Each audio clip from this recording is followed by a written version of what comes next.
Unsay epekto sa kaminyoon kung minor de edad ang nagminyo?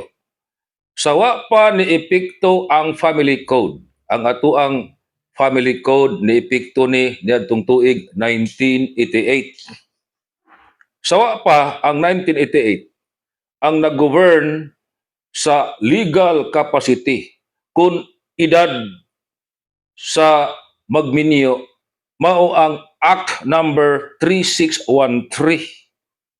ang the marriage law. Ang edad sa laki 16 anyos, ang edad sa babay 14 anyos. Apan sa dihang niepekto na ang family code, usa ka tuig human na approve ang mao nga balaod niadtong July 6, 1987. Ang legal capacity sa magminyo labing menos 18 anyos. Giila kini nga essential requisite. Unsa epekto og pananglitan ng limbong ang mga magtiayon sa ilahang edad unya nakalusot. Minor de edad pa diay sila sa ilahang pagminyo o ubos sa 18. Ang kaminyoon void. Dili valid ang kaminyoon sa mga minor de edad.